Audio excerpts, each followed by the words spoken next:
नमस्कार।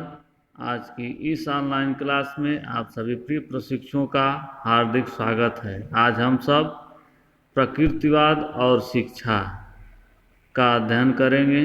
इसके बारे में जानेंगे कि प्रकृतिवादी दर्शन का शिक्षा में क्या योगदान रहा है। प्रकृतिवाद, जैसे कि पिछली ऑनलाइन क्लास में बताया, बहुत पुराना दर्शन है और यह पाश्चात्य दर्शन है। और शिक्षा में जो मनोवैज्ञानिक सिद्धांतों का उल्लेख हुआ है वो कहीं न कहीं प्रकृतिवाद दर्शन से ही प्रभावित होते हैं। प्रकृतिवाद ने शिक्षा के क्षेत्र में काफ़ी महत्वपूर्ण योगदान किया है।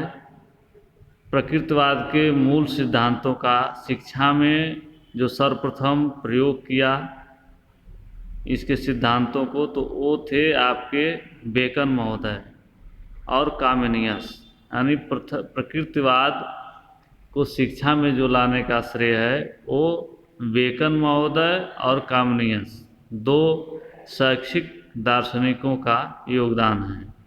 फिर भी जो 17वीं शताब्दी में इस पर विचार किया वह रूसो था। जिनेवा का रहने वाला रूसो महोदय इस दर्शन पर विशेष रूप से काम किए हैं और इन्हीं के सिद्धांतों की विस्तृत व्याख्या करके शिक्षा का संपूर्ण स्वरूप बदल दिया गया। ये आपके रहे प्रकृतिवाद में कौन कौन प्रमुख रूप से काम किए। तो इसका जनक शिक्षा में जो योगदान था वह बेकन तथा कम्युनियस का था, और जो विशेष रूप से इस पर काम किए हैं वो रूसो महोदय। शिक्षा का अर्थ था प्रकृतिवाद, यानी प्रकृतिवाद के अनुसार शिक्षा का क्या अर्थ होता है। तो इस पर हम जब प्रकाश डालते हैं तो कहा गया कि प्रकृतिवादियों के अनुसार शिक्षा का तात्पर्य पुस्तकी ज्ञान प्रदान करना नहीं है, छूट गया है, प्रदान करना के पहले नहीं है, यानी पुस्तकी ज्ञान का ये विरोध करते थे। इनके अनुसार शिक्षा से तात्पर्य व्यक्ति को उसकी प्रकृति के अनुरूप विकास करने, वातावरण के साथ समायोजन करने तथा जीवन को सुखमय बनाने की प्रक्रिया से होता है। अर्थात शिक्षा का अर्थ आंतरिक शक्तियों तथा बाह्य जीवन के बीच समन्वय स्थापित करना है, हर्बर्ट स्पेंसर महोदय ने कहा था। और इसका झलक जो आपका है महात्मा गांधी, गुरुदेव रविन्द्रनाथ टैगोर और विवेकानंद, तीनों भी इस दर्शन से कहीं न कहीं प्रभावित थे और इसके विषय वस्तुओं को शिक्षा में समाहित करने की वकालत की। इस पर चार्वाक दर्शन भी आंशिक रूप से मानता है इस प्रकृतिवाद को।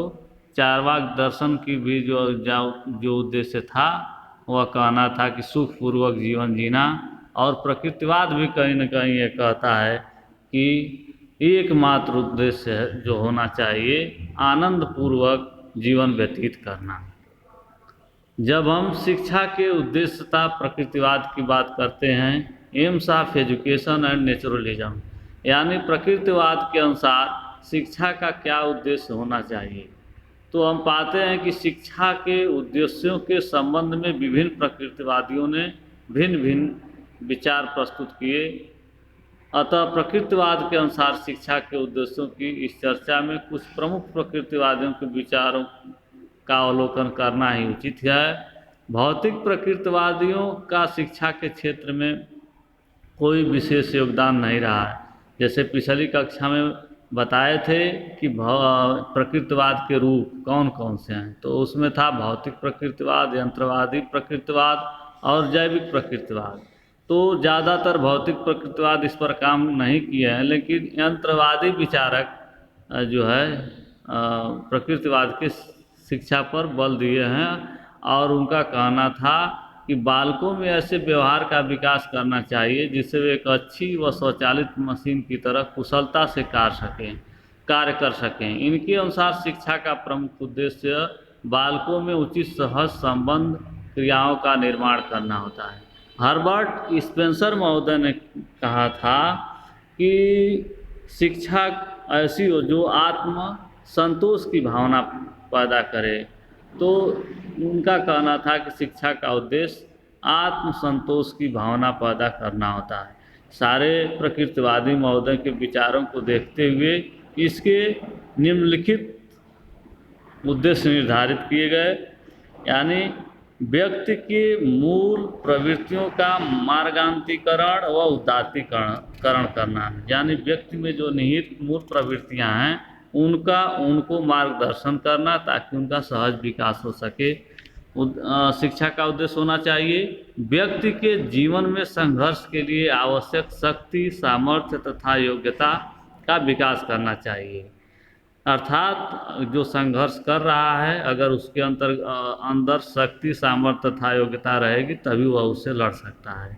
व्यक्ति का पर्यावरण से अनुकूलन स्थापित करना, अनुकूलन यानी समायोजन स्थापित करना। व्यक्ति को प्राकृतिक जीवन जीने के लिए तैयार करना। व्यक्ति को जाति अनुभव से परिचित कराकर उन्हें विभिन्न जाति गुणों से विकसित करना, यानी जो सहज अनुभव हैं, जो अपने के अनुभव हैं, उससे व्यक्ति को परिचित कराया जाए और उसको जो है यूटिलाइज किया जाए। व्यक्ति का उनकी व्यक्तिगत विभिन्नताओं के अनुकूल विकास करना। एक व्यक्ति एक दूसरे से भिन्न भिन्न होता है, चाहे वह शारीरिक विकास हो, मानसिक विकास हो, आध्यात्मिक विकास हो, तो व्यक्तिगत भिन्नता के अनुसार अनुकूलन की विकास पर जोर देना।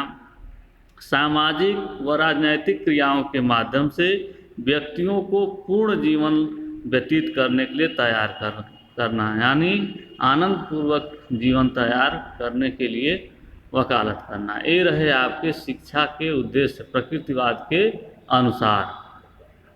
अब हम बात करते हैं पाठ्यक्रम तथा प्रकृतिवाद की। जब बात करते हैं तो इन्होंने कहा कि बालकों की मूल प्रवृत्तियों के विकास पर जोर देने एवं शिक्षण प्रक्रिया में उनकी स्वतंत्रता के पक्षधर प्रकृतिवादी बाल केंद्रित पाठ्यक्रम का निर्माण करने की आवश्यकता महसूस करते हैं। अर्थात जो पाठ्यक्रम का स्वरूप हो वह बालक की रुचि, रुझान, आवश्यकता के अनुसार हो। उनके अनुसार पाठ्यक्रम का निर्माण करते समय बालकों की क्षमता पर विशेष ध्यान देना चाहिए, उसकी योग्यता को भांपना चाहिए, उसके अनुसार पाठ्यक्रम का निर्माण करना चाहिए। पाठ्यक्रम बनाते समय बालक की विकास की विभिन्न अवस्थाओं की विशिष्ट परिस्थितियों तथा आवश्यकताओं का भी ध्यान रखना चाहिए। ये चीज़ आपका रहा पाठ्यक्रम। इसी पाठ्यक्रम में अगर हम बात करते हैं हर्बर्ट स्पेंसर का, जो मुख्य पूछा जाता है हर जगह, चाहे कोई परीक्षा हो, जिसको हम कहते हैं हर्बर्ट स्पेंसर की पंचपदी प्रणाली, यानी वह जो है 5 वर्गों में क्रियाओं के आधार पर बांटकर पाठ्यक्रम का निर्माण किए थे। जो उनकी पहली क्रिया थी वो कहती थी आत्म संरक्षण संबंधी क्रियाएं।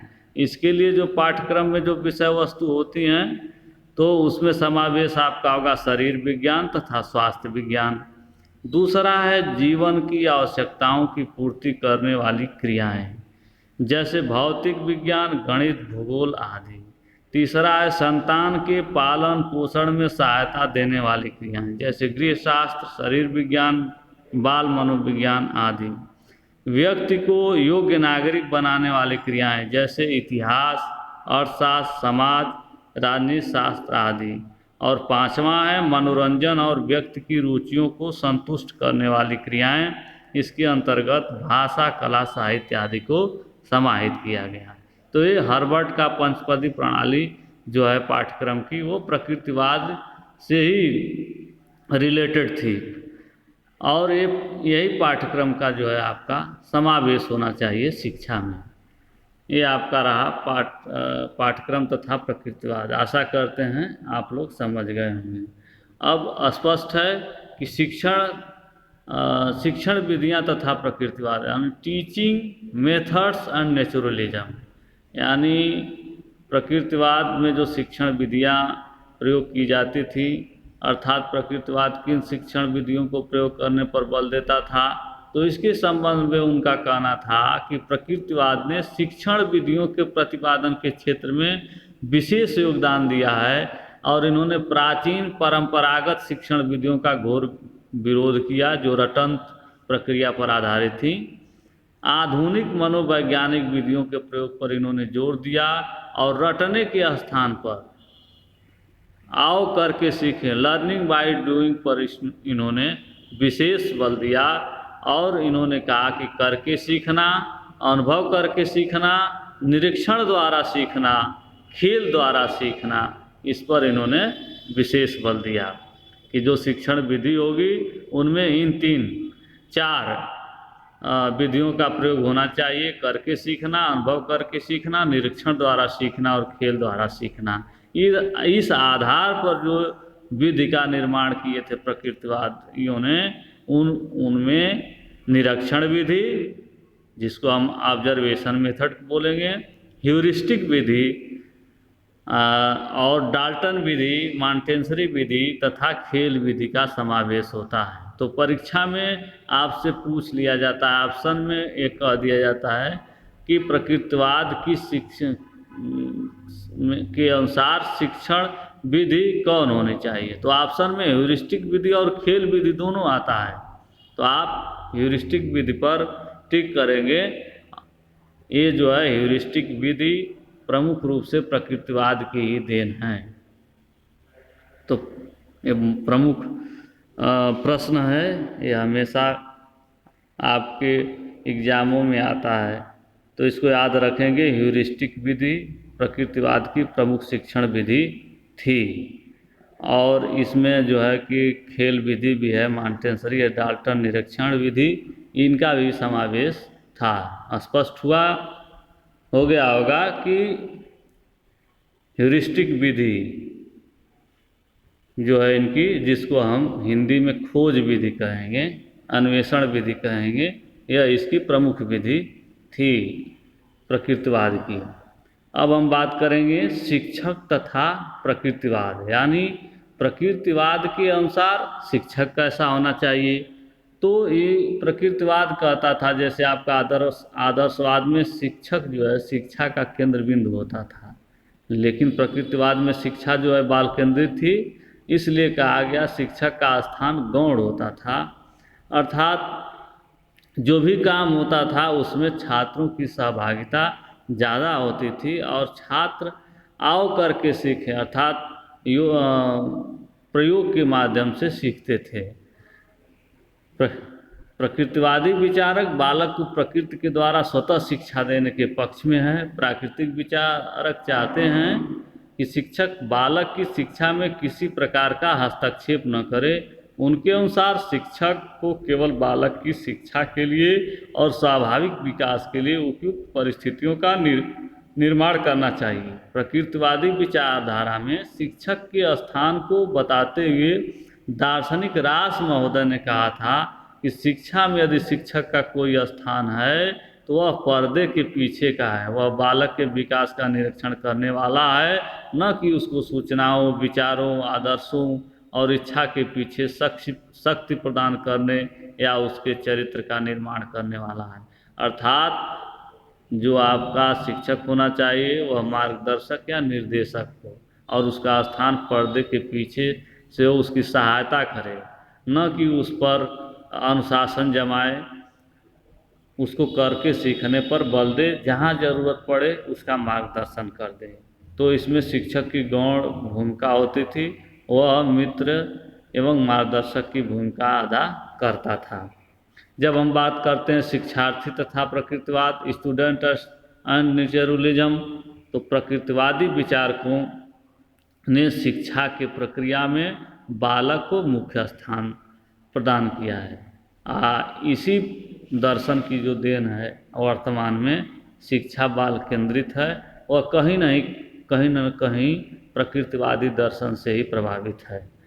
प्रकृतिवादियों के अनुसार बालक जन्म से अच्छा होता है, परंतु बाद में अन्य मनुष्यों के संपर्क में आकर दूषित हो जाता है। रूसो ने कहा था कि रचनाकार के हाथों से आने वाली वस्तु अच्छी होती है, परंतु मनुष्य के हाथों में आकर वह जो है दूषित हो जाती है। अर्थात बालक में सहज विकास का भाव होना चाहिए बालक को लेकर, अगर जैसा आप बनाना चाहेंगे वैसा बन जाएगा। इसलिए कहा गया है कि उसकी स्वतंत्रता और प्रकृति को ध्यान दे करके शिक्षा दें। ताकि वो उसका सर्वांगीण विकास हो सके। तो इसमें जो है प्रकृति के अनुसार शिक्षार्थी शिक्षा का केंद्र बिंदु होता था और शिक्षा बाल केंद्रित हुआ करती थी। तो इसमें जो है शिक्षार्थी को प्रमुख स्थान दिया गया।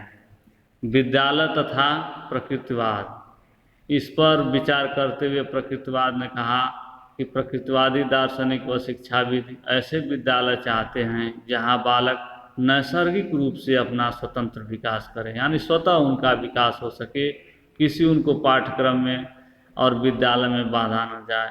प्रकृति को गोद में बैठाकर स्वतंत्रता पूर्वक शिक्षा प्रदान किया जाए। प्रकृतिवादी के अनुसार विद्यालय में बालकों को स्व अनुशासन होना चाहिए, उन पर प्रभावात्मक अथवा दंडात्मक अनुशासन नहीं थोपना चाहिए, स्वतंत्रता पर बल देना चाहिए। उनके अनुसार विद्यालयों में बालकों पर किसी भी प्रकार का दबाव नहीं डालना चाहिए। राष्ट्र ने विद्यालय को एक स्वतंत्र और स्वाभाविक समाज स्वीकार किया है। ये पॉइंट आप याद रखेंगे कि विद्यालय वह स्थान होना चाहिए जहाँ स्वतंत्र और स्वाभाविक विकास हो, और उसको हम नाम देंगे स्वतंत्र और स्वाभाविक समाज। अर्थात प्रकृति के गोद में शिक्षा प्रदान करना चाहिए। जिस स्थान पर स्वतंत्रता की प्रधानता हो वही उसी प्रकार का विद्यालय का स्वरूप होना चाहिए। अनुशासन तथा प्रकृतिवाद, डिसिप्लिन और नेचुरलिज्म पर जब बात करेंगे चाहे प्रकाश डालेंगे तो प्रकृतिवादियों का नारा था स्वतंत्रता, यानी कि जो भी हो उस पर दंडात्मक अनुशासन न थोपा जाए, उसमें केवल जो है स्वतंत्रता हो। वे बाह्य शक्तियों पर आधारित अनुशासन के विरोधी हैं। वे बालकों को शारीरिक दंड देने के पक्ष में नहीं रहते हैं। प्रकृतिवादी दार्शनिक रूसो ने कहा कि बच्चों को कभी दंड नहीं दिया जाना चाहिए। स्वतंत्रता न कि शक्ति सबसे अच्छी चीज़ है, अर्थात बालकों को स्वतंत्र विकास के लिए छोड़ देना चाहिए। ये आपका था प्रकृतिवाद और अनुशासन।